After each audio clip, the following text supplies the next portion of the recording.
The restaurant's dim lights flickered across Sarah's face, catching in her eyes like shards of broken glass.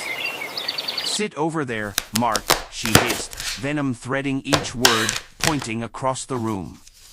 The words landed with surgical precision, carving through the ambient clinks of glasses and murmurs of other diners.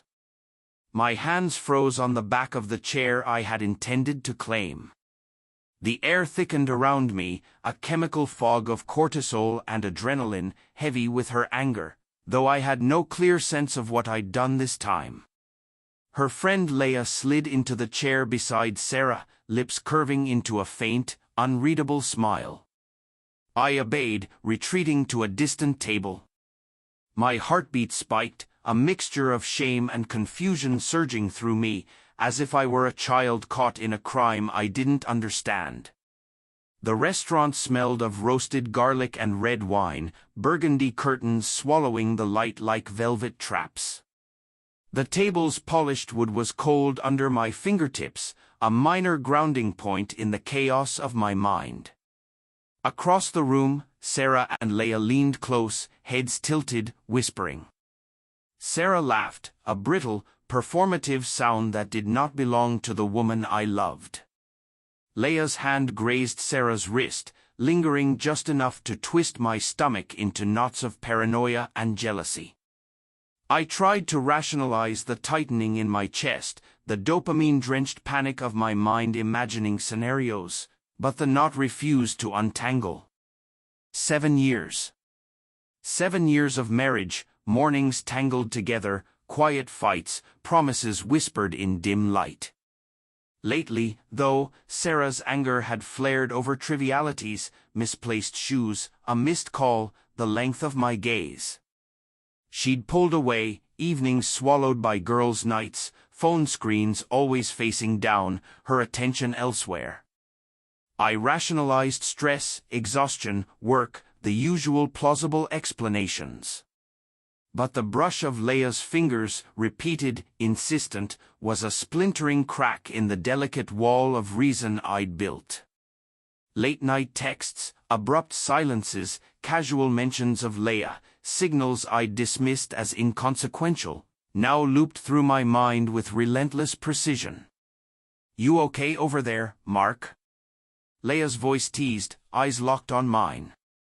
Vulnerability tinged with dread pulsed through me. It was like my amygdala had been set on fire by her gaze. Sarah didn't respond, eyes fixed on her menu, jaw tight, unreadable. My throat burned. I forced a hollow, unconvincing "fine," the word bouncing off the walls of my own disbelief. The waiter arrived, breaking the tension. Sarah ordered for herself and Leah, her tone intimate, warm, the same cadence she had once used for me. My fork clattered against my plate, louder than intended, and her gaze flicked toward me, cold, unyielding. Dinner became a taut wire, stretching each second with silent torment. Leah's laughter grew, her hand resting on Sarah's arm, claiming space. My steak tasted like ash, the candlelight cast ghostly shadows across the table, mocking the emptiness between us. I excused myself, needing air, needing to escape the chemical tension consuming my chest. The narrow hallway of the restroom lined with photos of smiling couples felt cruel, an insult to the knot of dread tightening in me. I splashed cold water on my face, staring at my reflection, eyes hollow, lines deeper. Then minutes ago, as if the weight of suspicion had aged me years. Leah was Sarah's friend, I told myself. Nothing more. Yet returning, I saw the truth again, Sarah's hand on Leah's knee, whispers so soft I could not hear, the world narrowing to a pulse of dread in my veins. I sat back down, unable to eat, the room shrinking, every sound muted by the thrum in my ears. I searched Sarah's face, seeking the woman who had promised forever, only to find a mask, eyes avoiding mine. Leah's gaze met mine once, a glint of triumph, pity, and something darker. My phone buzzed. I expected distraction, a work message, but it was worse, a cloud notification.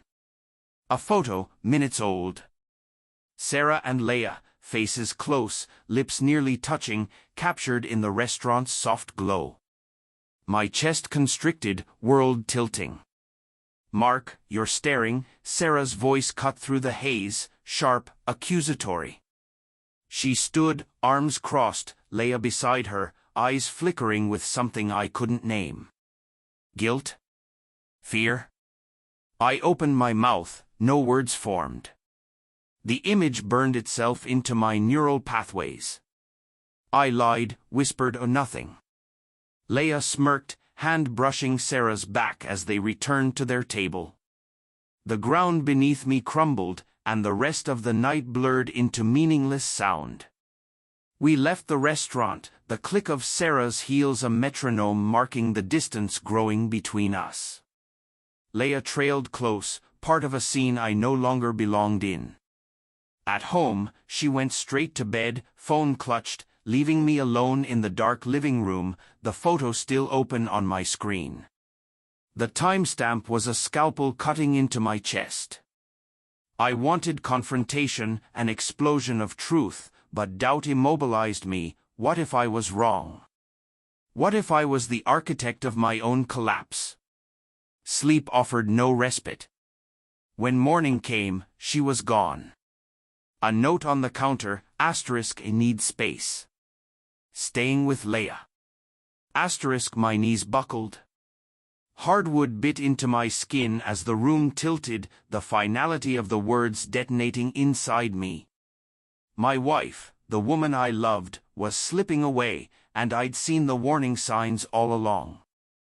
Later, I found the folder in our shared cloud, dozens of photos, Sarah and Leah, months of secrecy laid bare. Betrayal wasn't a single act, it was a pattern, deliberate, persistent, woven into the fabric of our life.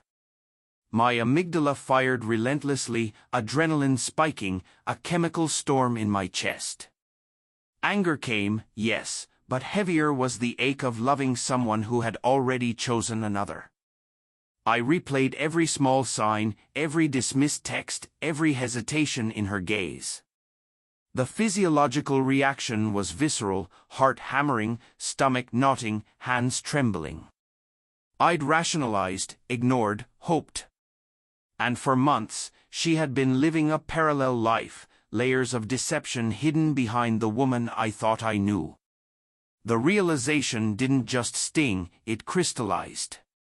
Trust was a fragile organism, and she had eviscerated it.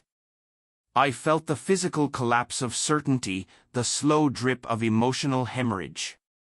Memories of intimacy, laughter, and quiet nights were now shards cutting through me, reminders of a version of life no longer accessible. I couldn't confront her. I couldn't plead.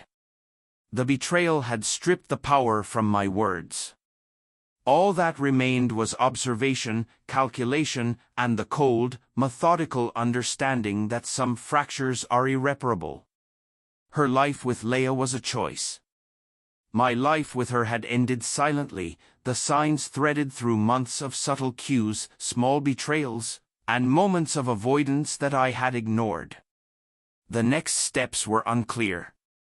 I couldn't stay in the ruins of our shared home without acknowledging the truth, yet I couldn't escape the biochemical imprint of heartbreak. Cortisol kept my mind sharp, adrenaline kept me on edge, and dopamine had long fled from the places it once had thrived.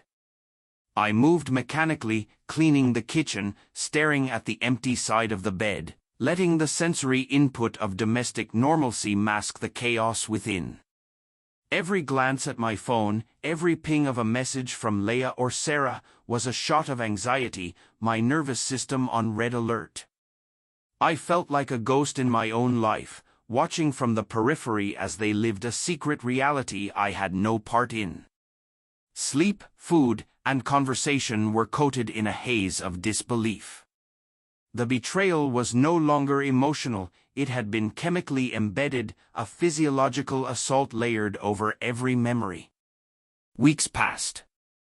I moved through the motions, work, meals, children, the clock ticking without meaning. The pain remained, a dull thrum in my chest, an omnipresent pulse in my hands and stomach.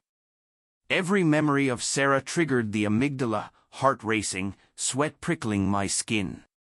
Every picture, every whisper, every gentle touch I remembered now carried a chemical echo of betrayal. The house was quieter without her presence, her absence more eloquent than any conversation could be. I realized the relationship had ended long before the note, long before the photo, long before she physically left. Betrayal had a shape, a weight, and it had pressed into the space we once occupied, leaving only shadows behind. I processed the truth with the cold, methodical clarity of someone cataloging evidence. The pain, yes, was visceral, but my rational mind dissected every moment. She had made choices. I had done my best to remain oblivious, to rationalize, to hope. Now, I understood, loving someone who chooses to betray is not heroic, it's chemical self-destruction. I began to reclaim small victories, tending to the children, work, walks alone, quiet dinners where no one's hand brushed another's across the table. I felt the slow return of dopamine in subtle doses, sunlight on skin, laughter from my children, small accomplishments that reminded me I was alive, intact, capable of joy. Trust might never return, but self-preservation could. Eventually, I accepted the betrayal not as a wound to heal, but as a boundary drawn in the sand. Some bridges, once nuked, do not rebuild. Observing from the ruins, my body recalibrated, cortisol slowly ebbed, adrenaline found purpose, and clarity replaced the chaos. Sarah's choices were hers. My future was mine. I could not undo the past, but I could navigate what remained with precision, wry calculation, and a deliberate choice to survive. The final truth was unavoidable: she had chosen a parallel life, a secret she maintained in plain sight. And I had chosen to see clearly, to feel fully, and to endure. Anger and sorrow would pulse, but they would no longer dictate my existence. I had witnessed betrayal in its most intimate, insidious form, and I had survived.